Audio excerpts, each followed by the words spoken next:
Donc maintenant, on va voir l'interface N8N. Parce que c'est la première fois que tu arrives sur N8N, ça peut paraître un peu vide, un peu perdu, mais en fait c'est ultra simple. Je vais te montrer les quatre zones principales. Donc en haut à gauche, la première zone, la zone centrale avec là où tu vas faire tes workflows, la zone à droite et la zone en bas à gauche. Donc c'est parti. Donc tout d'abord en haut à gauche, tu vois le logo N8N. Si tu cliques dessus, ça t'ouvre le menu principal.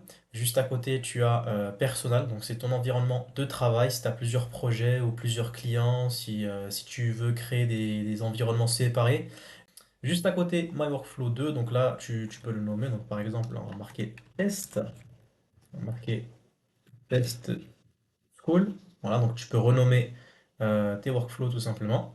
Et juste après, donc Add Tag, ça te permet d'ajouter des tags pour organiser tes workflows.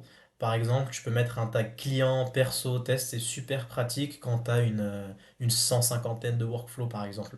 Maintenant, la partie au centre. Donc le menu, tu peux voir trois onglets, Editor, Exécution, Évaluation. Dans Editor, c'est l'onglet où tu es actuellement, c'est là où tu vas construire tes workflows. Donc on va voir dans la prochaine vidéo. Exécution, c'est l'historique de tes workflows. Chaque fois qu'un workflow se lance manuellement ou automatiquement, N8N va enregistrer l'exécution. Et toi, tu peux voir si ça a marché, s'il a eu des erreurs au niveau des données, si tout est passé. Donc c'est ultra pratique pour débugger. Enfin, tu as la rubrique évaluation. Donc là, ça sert pour les tests IA. Si tu utilises des modèles IA, genre ChatGPT, tu peux évaluer la qualité des réponses. Mais honnêtement, au début, tu vas pas t'en servir. Donc là, c'est vraiment pour que tu sois pas perdu. Je te montre absolument chaque brique, chaque rubrique de N8N. Donc maintenant, haut à droite, juste ici, donc c'est là où tu vas voir les choses les plus importantes. Déjà, tu vois ici inactive avec un petit bouton. Ça, c'est pour activer ou désactiver ton workflow. Si tu veux qu'il fonctionne 24 sur 7, même pendant que tu dors. Donc une fois que ton automatisation sera finie, tu pourras l'activer ici si besoin. Juste à côté, tu as le bouton Share, ça te permet de partager ton workflow avec d'autres personnes. À côté, Save, tu peux sauvegarder de temps en temps en appuyant ici.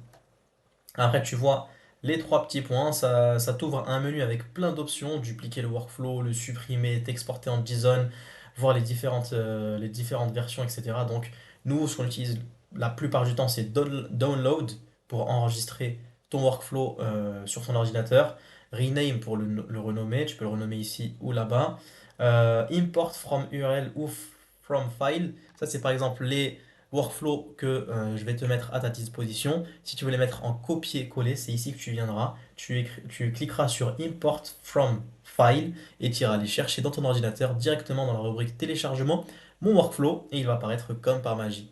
Et enfin, la partie la plus importante, donc les nœuds de N8N que tu vas pouvoir utiliser, donc les triggers, ainsi que tous les autres nœuds, mais je ne vais pas rentrer en détail sur cette partie-là tout de suite. Je me la réserve pour une autre vidéo où je te montrerai comment faire ton premier workflow. Enfin, la partie en bas à gauche, tu vas avoir les templates, les insights, l'aide si tu as besoin d'aide et les nouvelles. Quand je dis l'aide si tu as besoin d'aide, par exemple le forum, les cours sur N8N parce que N8N a sa propre plateforme de cours, la documentation technique et tout en bas, tu peux aller sur tes paramètres. Donc moi, je l'ai réglé par exemple en noir, tu peux le mettre en blanc et tu peux te déconnecter lorsque tu as fini si tu as envie de te déconnecter. Donc c'est tout pour N8N. J'ai fait après le tour. Donc là, tu peux dézoomer, zoomer. Donc là, on peut rajouter par exemple un nœud. Donc je te montre à peu près à quoi ça ressemble. Ensuite, ce nœud-là, on peut le connecter par exemple à Gmail. Voilà, donc par exemple, envoyer un message. Hop. Donc c'est ici qu'on va créer notre automatisation, puis on l'exécutera. Comme je t'avais dit tout à l'heure, on peut sauvegarder et revenir en arrière. Pour revenir en arrière, tu cliques sur Personal et c'est là où tu vas retomber sur tous tes workflows. Donc c'est tout pour cette vidéo, j'espère qu'elle t'a été très utile pour comprendre l'interface N8N. J'ai fait pas mal de school avant de créer le mien et cette vidéo-là, je ne l'avais trouvée nulle part. Donc je trouve que c'est vraiment important pour une personne qui débute, qui arrive, qui veut savoir voilà, à quoi ça correspond ce bouton-là, qu'est-ce que ça veut dire test school, exécution c'est quoi, quand on appuie sur plus, qu'est-ce que ça veut dire, inactive ce bouton, execute workflow. On est un peu perdu en fait quand on arrive et qu'on est débutant. La première fois qu'on arrive là-dessus, on se demande comment je vais faire? C'est quoi cette interface? Moi, j'ai jamais codé de ma vie, je suis pas développeur, comment on fait? Donc j'espère qu'elle t'a permis de mieux appréhender N8N et dans la prochaine vidéo, justement, on va rentrer dans le vif du sujet et on va parler des nœuds de N8N, notamment les nœuds les plus utilisés, les triggers, comment faire une automatisation. Donc je t'en dis pas plus. Je te dis à tout de suite dans la prochaine vidéo.